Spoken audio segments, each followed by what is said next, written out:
Abiy Ahmad jaalatu bilziqinnaa keeysan jiru. Hanga guyyaa irratti awwaanin beekurraa hin dubbadhu. Akka inni itti rakkatu, akka inni dhiiroo yoo inni kuwaatee akkam taanatti jiru, akka inni gartee dhiiroo maaliif hin sirrooyin, dhiiroo maalumaa isa qabe jee inni itti rakkatu rabbii tokkichaa fi nu warra isa dhiyaatuuf beekaa jechuudha. Warra isaaf yaadu hundaaf jalaa facaasee fixe. Booda isu bararraasanii kaasu malee wanni jaaniin hin jirtu. Namanni harkasii dhawu. Arrallee numa jenna, borullee numa jenna. Namni harkasii dhawu. Sii badirra jiru harkasii dhawu.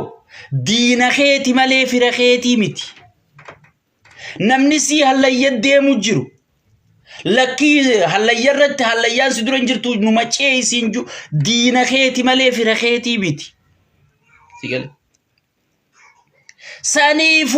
Saniifu mee nama siqee kudha geeffadhu.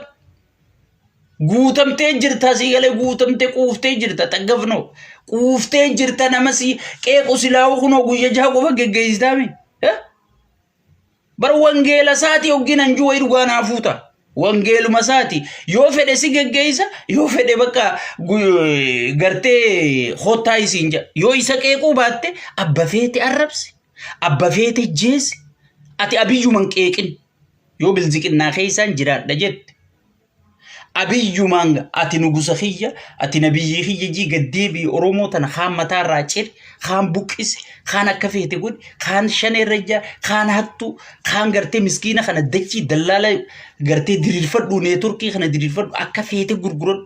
Isuma qeequu baannaan ati gartee forever bashannantee jiraattaa jechuudha. Bashannantee jiraattaa. Kanaaf ragaan ni gartanis. Yakkamtoota aangorra ciisu kanan gartan. Yakkamtoota warra abbaa gadaa rashan ka aangorra jiru gartani. Warra Oromiyaa gartee hattoota inni nuu qayyimasmar jeeti dadhabee gartee firaasha diimaa jeemi. Warra kana jee kana hunda maaliif